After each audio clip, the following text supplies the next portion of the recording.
Hello and welcome to another episode. Today we're going to dive into the amazing world of animal mimicry. There's no shortage of patterns, shapes, colors, and behaviors animals will use to copy someone or something else. Animals will mimic other animals, plants, rocks, or even poop. Whenever I see photos of leaf-mimicking insects, I can hardly believe what I'm looking at.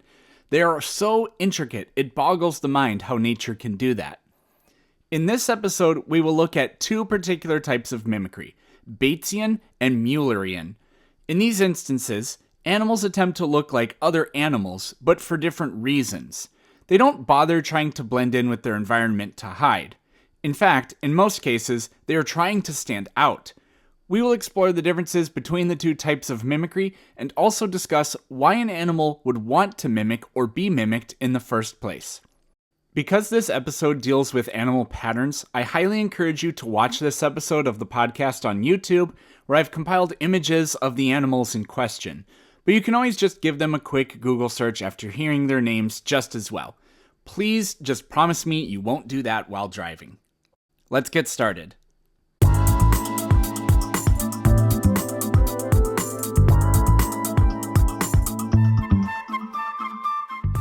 Before we begin today's episode, I want to tell you that if you like this content and you want to support me, there are links to my Patreon, Venmo, and more in the description on Spotify, or you can go to my YouTube channel and click in the link in the banner that says support the channel. You can also check me out on YouTube, Instagram, and TikTok. Just search Planet Peterson on those platforms. Okay, back to the episode. I'm going to give you a prompt, and I want you to focus on whatever comes to mind. The prompt is poisonous animal. For the next few seconds, search your memory for those key words. I'm guessing you probably imagined something with vibrant colors, such as the poison dart frog. You may have imagined an animal that's venomous rather than poisonous, such as the lionfish, blue ring octopus, or Gila monster, which also have striking patterns. This is a phenomenon known as Aposematism. It is a way animals advertise to predators that they are poisonous, toxic, or venomous. Toxins and poisons, while effective, are costly chemicals to make. It requires the organism's body to expend energy for a threat that may not even come its way. What if a species evolved to copy the aposematic patterns without the trouble of manufacturing toxins? That is what's known as Batesian mimicry. Batesian mimicry is named after Henry Walter Bates.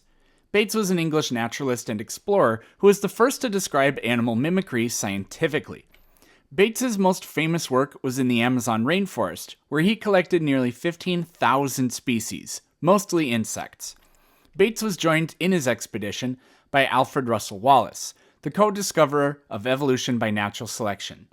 But it was the careful study of butterflies that revealed to Bates how animals mimic one another. Bates observed that one particular group of butterflies, the heliconids, were abundant and lazy.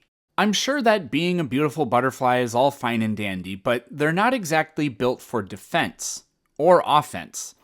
Despite this, Bates noticed predatory birds or reptiles virtually never pestered heliconids. They're not camouflaged, fast, or release a foul-smelling odor. So what gives? The answer is they are disgusting. As caterpillars, they feast on plants that cause poisonous chemicals to accumulate in their bodies. This carries all the way to adulthood and their butterfly stage. It's not enough to kill a predator, but animals are good at remembering the hair of the dog that bit them. Or rather, the scale of the butterfly that they bit. Heliconius butterflies are also distinctly colorful. The pattern is part 2 of their evolved survival strategy. While some unlucky predator will surely eat a heliconius for the first time, not knowing any better, it will remember that pattern and avoid them next time. Bates also noticed something else. Freeloaders. There's a family of butterflies called Pieridae, which consists of around 1,100 species. Some of them have evolved to look indistinguishable from the toxic heliconius. Because they do not feed on the same plants as caterpillars, they aren't truly toxic, but the mimicry helps them survive. There are several other examples of Batesian mimicry. There's the common Mormon butterfly, which mimics the common rose butterfly. The viceroy butterfly mimics the monarch butterfly, which is toxic due to its diet of milkweed. There's also the harmless king snake, which mimics, albeit imperfectly, the venomous coral snake.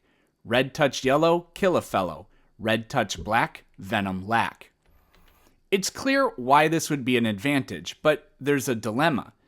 Natural selection is all about the odds. If you're born looking like one of the harmful animals, that increases your odds of survival.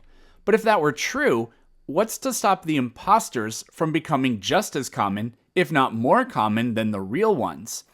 Once this happens, then mimicry loses its advantage. If harmful animals and their mimics come in equal numbers, then it's hard to imagine how this could reinforce predators to avoid them. Once mimics become more common than harmful ones, it becomes a disadvantage for the truly harmful animals to look like them, because predators would associate the pattern more often than not with a harmless one. The bottom line is, Batesian mimicry works best if the mimics are less common than the poisonous, toxic, or venomous creatures they copy. So, how can those numbers be maintained? The answer comes when we dive deeper into what an evolutionary arms race truly looks like. Neither side ever stops innovating in an arms race, whether it be of a humankind or in nature. We must remember that animals that don't directly prey on one another are still competitors. When Batesian mimics are rare, they pose no real threat to the animal they copy. Once they become common, the animal they mimic has a vested interest in changing its warning signal. This does not always involve their color pattern, but can also involve changes to their movement. Because there's always variation in a population, selective pressure can favor more unique individuals. This will lead to directional selection, where individuals who make up the tail end of a normal distribution are selected more often, causing the population to change over time. We tend to think of nature as static, because most of us only get brief glimpses of it. But nature and the relationships between species are dynamic and always changing.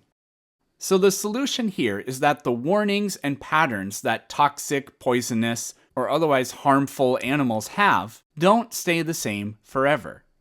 In this way, they can constantly innovate and make new signals to signal to predators, hey, I'm the one that you actually want to avoid, not those imposters. The other type of mimicry is Muellerian mimicry, named after Fritz Mueller, a German naturalist who also gleaned his insights in the Amazon. What distinguishes Muellerian mimicry is that Muellerian mimicry is honest, not deceptive. For example, yellow jackets and honeybees are both harmful, and both adopt the strategy of having alternating black and yellow bands. By contrast, harmless hoverflies also copy this appearance, which is Batesian. Several species of poison dart frog copy similar patterns of other species, but all are harmful, making it Muellerian. Another example. There's a type of bird in the genus Pitohui that lives in New Guinea. These birds have a toxic substance in their feathers and their skin. There are multiple species of this bird, and they all have distinct feather colorations. However, in areas where two species overlap, they mimic one another's patterns. By sharing warning patterns, Muellerian mimics reinforce their shared predators more often. Both species mutually benefit, so no arms race is necessarily going on. There are all kinds of reasons why an animal would have a particular pattern that it does. Sometimes it's an attempt to camouflage and blend in with their environment. Sometimes it's to send signals to potential mates. But in these cases, each animal wants to stand out in their environment, and they are trying to send a signal to a member of a different species. That is what makes these two types of mimicry unique. That does it for this episode. I'll see you next time.